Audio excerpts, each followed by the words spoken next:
అమ్మో ఈ బండరాగడు బయటే ఉన్నాడు. పోయినసారి ముందు వాయితే నోట్లో నుంచి నొరగ వచ్చింది. ఈసారి వాయించావనుకో 104 ఉడిపోద్ది. కొండ నాలుగు ఉపయోగించు. అది కూడా పోకూడదా? అయితే గట్టిగా అని చెప్పు. కోకిల బాగా విను. మీ అన్న, మీ వదిన, మీ మేనత్త, మీ మేనమామ, ఈ మేనల్లుడు వాళ్ళందరితో బయటికి రా. ఎందుకంటే పిల్లని అడడానికి వచ్చాం. పిల్లని అడడానికి వచ్చాం.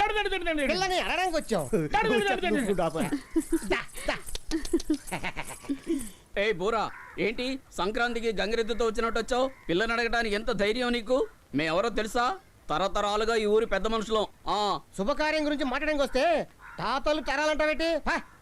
నీకు ఒక ఊరి సొంతం ఏమో, నాకైతే చుట్టుపక్కల ఉన్న 48 ఊళ్ళు సొంతం.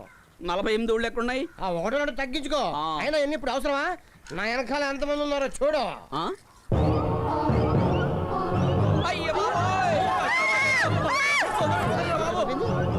ఓకేలా వీళ్ళందరేంటి ఇలా భయపడి వెళ్ళిపోయారు? చెల్లమ్మా ఏంటమ్మా వీధంతా సొన్నం వేసినట్టుంది. వీళ్ళందరూ సొన్నంలో ముడికొచ్చారా? అది కాదన్నయ్య, నీ చెల్లెలు అమ్మ అందరూ దయ్యాలే కదా. అవునులే, మన ఇంట్లో 2 దయ్యాలు ఉన్నప్పుడు మిగతా దయ్యాల గురించి చులకనంగా మాట్లాడకూడదులే. అన్నయ్య అమ్మా నీకోసం వచ్చేసారు కదా, వాళ్ళకి విందివ్వాలి. విందా? ఏ విందమ్మా?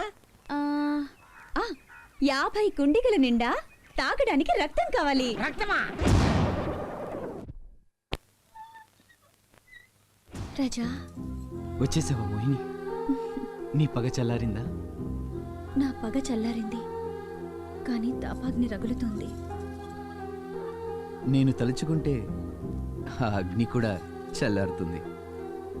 కానీ ఆ లీలలన్నీ మోహిని వేళల్లోనే ఆడుకోవాలి. మోహిని వేళలోనా? నా వంటి ఆత్మలకు అర్ధరాత్రి సమయమే అమృతం లాంటి కాలం. అదే మోహిని వేళ. ఓ అలాగా? రాజా, రేయి మనం హాయిని పంచుకుంటే ఏ శక్తి మనని విడదీయలేదు. అలా అయితే ఆ మోహిని వేళ ముహూర్తానికై నేను వేచి ఉంటాను. నిన్ను స్వర్గానికి తీసుకెళ్లడానికి నేను వేచి ఉంటాను.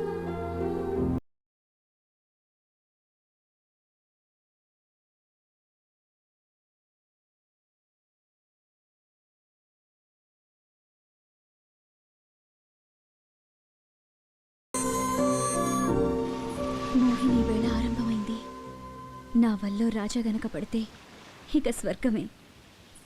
మోహిని, అమ్మా మోహిని, అమ్మా, ప్రేమించిన పాపానికి నేనాత్మగా తిరుగుతున్నాను. నా వల్ల నీకు ఈ గతి పట్టిందా? మనల్ని చంపిన వాళ్ళను నువ్వు చంపేశావు కదా, అదే చాలు మనకు. నువ్వు జగదేక ప్రతాపుడితో సంగమించకూడదు. అలా చేస్తే ఆయన ప్రాణానికే ప్రమాదం. తెలుసు.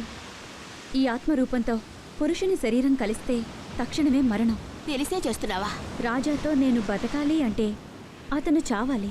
ఇది ధర్మమేనా? ఇది రామబాణం కాదు, ధర్మం అధర్మం చూడటానికి కామబాణం. దీనికి కళ్ళు లేవు. వద్దమ్మా, ఇది తప్పు. ప్రేమ కోసం నేను ప్రాణాలివ్వలేదా? నా కోసం రాజా ప్రాణాలిస్తే ఏంటి తప్పు? మోహిని వేళలో సంగమం జరిగి తీరుతుంది. వినాశకాలే విపరీత బుద్ధి అన్నారు. జరగాల్సింది జరుగుతుంది.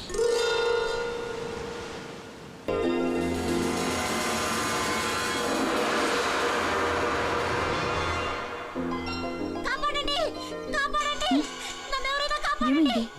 మా అమ్మ గొంతులా ఉంది. అంతఃపురంలో ఉన్న వారి గొంతుక అడవిలో ఎలా వినపడుతుంది? రా, రాసలీల మొదలెడదాం.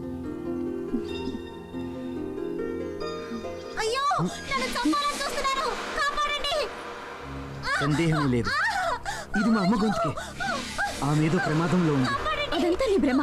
రా, నన్ను వదులు.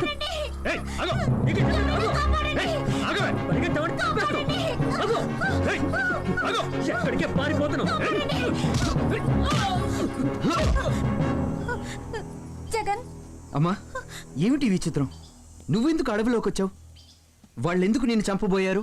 ఈరోజు పౌర్ణమి కదా, నీకు జయంతికి ఏ ఆటంకం లేకుండా పెళ్లి జరగాలని ప్రదక్షిణం చేద్దామని శివగిరికి వచ్చాను. ఒంటరిగానా? అవును. మీ తండ్రి గారికి తెలిస్తే నాతో పాటు భటుల్ని పంపిస్తారు.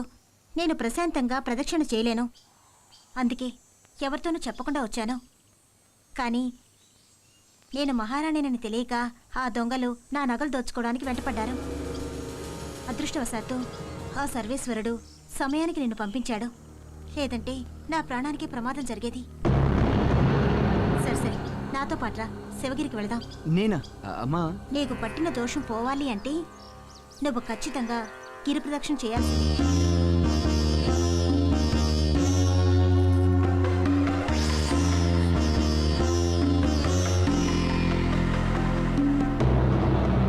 జగన్, బయలుదేద్దామా?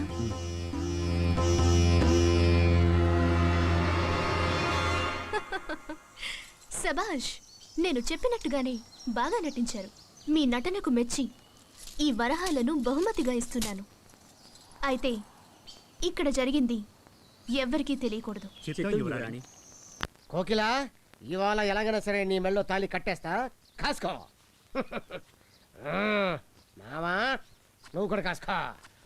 అన్నయ్య, నువ్వా? ఆ, కంగారు పడకన్నయ్య. నేను చచ్చిపోయాను, అమ్మ కూడా చచ్చిపోయింది. నువ్వు మాత్రం ఇక్కడుండి ఏం చేస్తావు? అంటే నువ్వు కూడా చచ్చిపోతే ఒకే కుటుంబంగా అక్కడే ఉండొచ్చు. అంటే నన్ను కూడా చంపేస్తావా? ఏయ్, అందరూ వచ్చి అన్నయ్య నువ్వు పట్టుపట్టి చంపేయండి.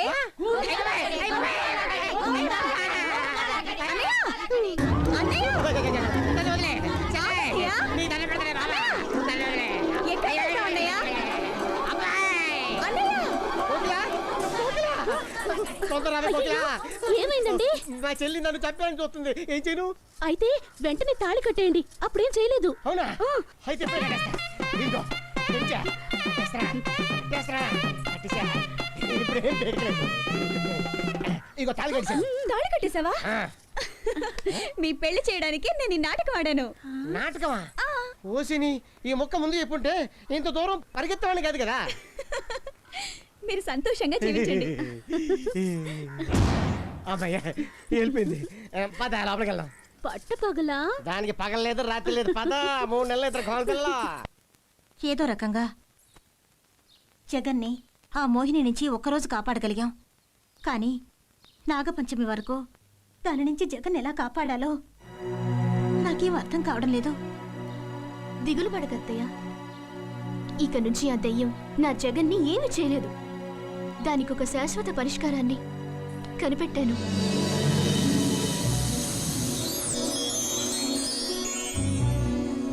మళ్ళీ నీకోసం వచ్చింది మోహిని. ఇప్పుడిద్దరం 7 జన్మలకు మర్చిపోలేని సుఖాన్ని చవి చూపిస్తా.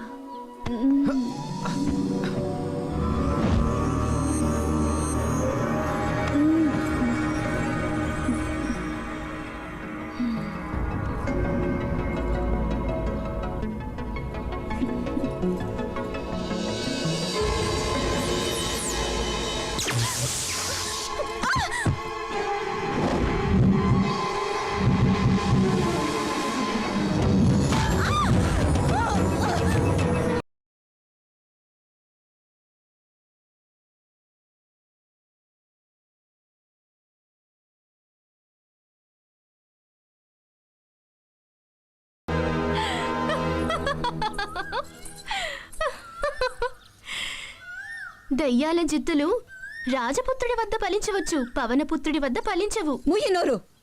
ఇన్నాళ్ళు నా చెలికాడిని నిన్నొచ్చిన నువ్వు సొంతం చేసుకోవాలని చూస్తున్నావా? పిచ్చిదానిలా మాట్లాడుకు. నువ్వు నిన్నదాకా మన్నొచ్చి నా జగన్ని ప్రేమించావు, కానీ నేను చిన్నప్పటి నుంచే ప్రేమించాను. ఎవరు కావాలన్నా జగన్ని ప్రేమించుండొచ్చు, కానీ జగన్ మాత్రం నన్నే ప్రేమించాడు.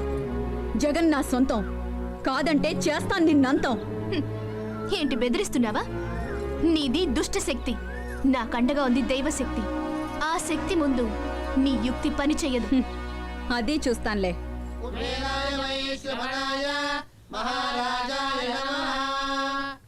పురోహితుల వారు, ఏమిటిది? ఈసారి యువరాజా వారి వివాహం ఎటువంటి ఆటంకం లేకుండా జరగాలని అమ్మవారికి పూజ చేసి ప్రసాదం తీసుకొచ్చాం. ఓ, ప్రసాదాన్ని యువరాజుల వారికే ఇవ్వండి. జగదేక ప్రతాప. మన్నించండి యువరాజా, వివాహం జరగబోతున్న తమరికి తమ భార్యతో దగ్గరగా సంచరించే సందర్భం వస్తుంది. ఆంజనేయ స్వామి పచ్చబొట్టుతో తమరు భార్యను ఆలింగనం చేసుకోవటం అపచారం, మహాపచారం. మహారాజా, దీనివల్ల పెద్ద వైపరీత్యాలు సంభవిస్తాయి. అయ్యో జగన్, దేవుడితో చెలగాటాలొద్దు, దాన్ని చెరిపేసేయ్. ఇది చిత్రం కాదు, శరీరంలో కలిసిన పచ్చబొట్టు. దీన్ని ఎలా చెరిపేయగలను? మూలికావనంలో ఇందుకో ప్రత్యేకమైన మూలిక ఉంది. దాని పసరు పూస్తే ఈ పచ్చబొట్టు చెరిగిపోతుంది.